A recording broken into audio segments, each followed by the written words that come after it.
job of bringing everything to a halt, at least just for a moment. You know, we talk a lot about, one of the things we say a lot to the students is that we live in the society of now. We live in the culture that we want everything now, that we want the ability that if we order something on Amazon, we can get it in same-day shipping, and it'll be to our house in less than 24 hours. And so as we live in a culture of now and everything that we do, our cell phones, through the things that we order, all of these things, our grades, all things come to us right now. So we've learned to miss the idea of patience and waiting. But throughout all of that, Thanksgiving does a really good job in encouraging us to slow down for a minute and to really take in the things that actually matter. And so our main scripture today, we're going to be in Psalms 118:24, and this is what it says. It says, "This is the day the Lord has made, and we will rejoice and be glad in it." What we have to realize a lot of the time is that every day that we get to spend here on earth is a moment that we get to be thankful, or sometimes we have to be willing to find the things that we are thankful for. Sometimes we have really good days and sometimes we have really bad days. But in those bad days, sometimes we have to work just a little bit harder for, what am I thankful for today? What are the things that stood out in my life that are more of a good thing in the sea of all of this bad? And then we have to look for it, and it helps us to continue to keep a heart of thankfulness. It is a joy every day that we get to live our lives. And we should value it because every breath we take is within its own format a worshiping God. For those who were here with us on Sunday, Mundo did an excellent job of describing one of the names of God, which is Yahweh. And so we're all going to take a moment, just real quickly, take a deep breath with me,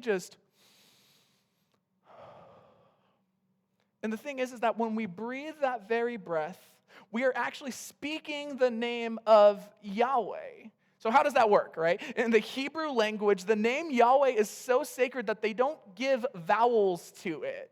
If you guys want to spell out Yahweh in English, it is Yahweh. And then when we move it closer to where they said no vowels, then it's YWYH. I believe that's the format of it. Right? But the thing is that the name Yahweh is so sacred that they decided to just take away from actually saying a word and just implement it into our very breathing. For the students that have been around here long enough, everybody knows that my favorite Hebrew word is the word ruach, as it represents spirit, it represents breath, and it represents the winds. We think about it because at the creation of the earth, at the creation of everything within the book of Genesis, we see that in Genesis 2, when God creates us, He breathes life into us. Genesis 2:7 says this, "And the Lord formed man of the dust of the ground and breathed into his nostrils the breath of life, and man became a living being." So we think about it, with every breath that we take, our idea, the very acknowledgement of life within itself, is to bring glory and honor back to God. And the idea is that whether we acknowledge it or whether we don't, it's still there. In the same way that we can imagine the idea of gravity. I cannot simply say I don't believe in gravity and then just start floating to the ceiling. Gravity is what keeps us grounded to the floor. And in the same way, that's how it works with God. So when we think about thankfulness, we can be thankful for every breath that we take. From there, we can build on top of these things. And I would encourage you all to think about the starting line essentials when it comes to the things that we are thankful for. So what does that mean, starting line essentials? Whether it's food or it's water, a bed, a house to live in, all of these items are things that we have taken for granted or we have the ability to take for granted. But it's one of those things that we can also take a moment to slow down and remember why we are blessed. There's a statistic out there, and I don't know where the source is from, so don't take me to the bank on this one. But if you have a room, and you have a bed in that room, you are already richer than 90% of the rest of the world. And then we take into consideration all the other nice little commodities that can come with it. For some of us, we have TVs and a game station. For some of us, we have computers. And these are all blessings that have been brought forth to us and that we are allowed to enjoy them with. But the important thing is that we always remember that we were blessed with it, and it gives us the ability to be thankful. Maybe outside of the bare essentials, what's it called? Or some things that we consider essential, food, sleep, water, things like that. We can also be thankful for our families and our friends. The idea that we get to socially interact with one another, the fact that we could be here now and to be able to talk to one another and to be able to eat alongside each other, that is a privilege that we also get to have. And we have the ability to be thankful for those things as well. We can be thankful for the fact that we have a church to come to, where reading the Bible is not something that can get us put it on a wanted list or a warrant for our arrests. The list can go on, but the reason for mentioning all of these items is because when we realize how much we truly have, it helps us to put our case for the things we want to ease. We can look at James 1:17 as it says this. Every good and every perfect gift is from above and comes down from the Father of lights, with whom there is no variation or shadow of turning. The last thing I want you guys to note to be thankful for today, or to kind of put your guys' thought on it, is to be thankful for the very concept of God. We live in a world where society, morals, everything we know is changing at the blink of an eye.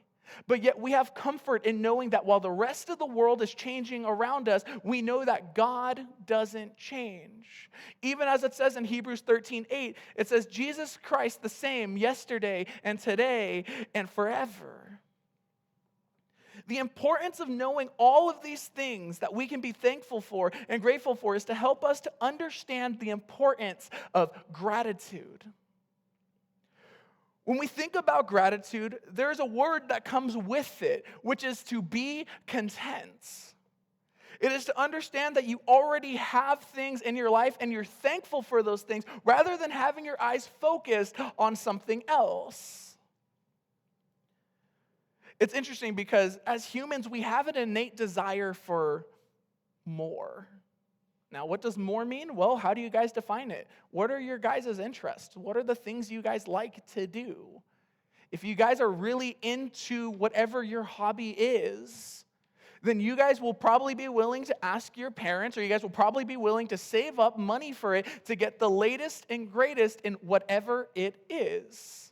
You know, I think a lot about, so me and my brother and his wife and my other brother, we play Dungeons and Dragons every once in a while when we can actually get the time. And the thing is that there's these things, they're called figurines. They're probably about this big. And the thing is that it's like, all right, cool. If you buy one, it's like $5 or something like that. But then there's actually, the people who made Dungeons & Dragons, or at least the figurines, they made a spin-off game of it called Warhammer 40K, in which you have to buy all of these figurines in order to be able to actually play the game. So rather than having one figurine, you need about 200 figurines, and you need about 50 of the small ones, and about 30 of the medium ones, and about 20 of the big ones for some reason. We were just talking about this. We were driving home from Ontario the other day. I was with Efren and Jazz. And we were talking about how we went to this place called Games Workshop. And it was a place to help you get into all of these things. And my dad said that he walked in, that while we were there, we were still trying to learn everything. We saw this guy, there was this guy that walked in. He had this very nice silver metallic suitcase. And he puts it on the table, and he pops open the locks, and he flips it open, all for his figurines. It sounds ridiculous, but at the same time, it's like, what is your thing? Right? We all have something that we are into. For some people, it's books. You can't get enough books. For some of us, it's video games. For some of us, it's sports. For some of us, it's whatever the world we want it to. You guys watch YouTube enough to know that there are people who play games and they have microtransactions, and you will see people every video put $100 down on another microtransaction. Why? Who knows why? They have enough money to buy whatever they want, but yet it's the innate desire for more. It's the idea that we need to have the latest and greatest technology. It's the idea of having the latest and greatest clothes. It's always about being ahead of the curve more than anyone else. There was a video I once watched. This was years ago. And there was a guy that was kind of doing a social experiment where he had dollar bills just taped to all of his clothes from the top of his shoulders all the way down to his ankles, just dollar bills, and a sign in the center that says, take whatever you need. Emphasis on the need portion. And so while he's walking around the street, you see these people who they look pretty normal. There's nothing different about them. And they come up and they just start taking dollars off of his suit. Dollar after dollar after dollar. And he starts asking them, he's like, well, why are you taking the money? What do you need? And these people's responses were usually something along the lines of, oh, I'm getting a manicure right now and I want to tip my person. Oh, I want to go buy a soda. I'm kind of thirsty right now. Realistically, the people in that video didn't need money, but rather they wanted it because it was quote unquote free. As a real quick side note, to take note about this is that people are willing to do a lot for stuff that's free or stuff that's just given to them. For you guys know, over here on our left-hand side, we have a Dutch Bros. And on Monday, we had, I guess Dutch Bros had a promotion where they were giving out free straw toppers. And I guess it's like this little thing you put on your straw in order to protect your lips or to make sure your straw isn't too cold or something like that. But nevertheless, because it was free, you had a line starting from the store all the way down to the Winco. And people just sat in line, burning gas, just waiting because they wanted one free item. It goes to show a lot about the things that we want. If we know it's free, some of us would be willing to wait miles, if not hours. There was a quote I learned just the other day that says this: the earth is plentiful enough to fulfill every man's need, but not enough to fulfill every man's greed. The idea behind it is that our greed within ourselves is that we will take everything if possible in whatever line it is. To kind of explain a little bit of myself, for me, I like physical media, whether it's a book or it's a video game or whatever. And when I found out that, you have things like iPad and you can buy books online and you can buy for video games. They have the online formats of everything. Now my mind breaks it down into, I want to buy every physical copy of this game and I want to buy the digital copy of the exact same games. Am I really blowing $120 on the same game? Absolutely. But what does that show us? That sometimes we just want things. It doesn't necessarily benefit us in the end game, but it's something that we want. Now, as a real quick side note, is it bad to want things? No, of course not. We have hobbies. We have things that we enjoy. We like to go out and do whatever we want. It's just a part of us being us. But it's to the point where we are willing to put everything aside to go after it. That's when it doesn't work out. Matthew 16:26 says this: for what profit is to a man if he gains the whole world and loses his own soul? Or what will a man give in exchange for his soul? You know, we talk a lot about celebrities in the current day and age. People, they make all this money and they can spend it on whatever they want. Fast cars, they can buy 15 mansions, whatever it is. But it's the want of more. But yet at the end of the day, it's understanding the fact that at the end of everything, what's left to show for it? You know, it's really taking a moment to really step back and appreciate what we have now. But to jump back to that video we were talking about, these people, they're pulling money and they're like, oh, I want to tip my manicurist or I want to buy a soda or whatever. At some point later on, you see this homeless person and they grab $2. And then the man asks, as usual, why do you need money? To which they respond, I need to buy food. At the end of the video, they end up giving the homeless person some money to be able to get housing and a decent-sized meal. But in that video, it's about 5 minutes long. It's an interesting little watch. But In those 5 minutes, it gives us context to scratch the surface of understanding the human heart and the idea of wanting more. And so we've been talking about a lot of wanting, as this was supposed to be a message about thankfulness and gratitude. How do we show gratitude? Especially in our culture right now that's demanding more. We start by first addressing a point from earlier. We need to learn how to be thankful for the things that we have now. So take a moment, really consider the things that you're thankful for, and more importantly, why are you thankful for them? It's easy to say, I am thankful that I have my family. It's probably the first answer a lot of us would give if you were to ask on the spot, what are you thankful for? But part of the concept is understanding, why am I thankful for it? I was at Harupa Hills earlier, and I was giving a similar message to the students, and I told them, I was like, let me tell you why I'm thankful for my family. I'm thankful for my family because my schedule demands a lot of me, and I don't see them as much as I'd like to.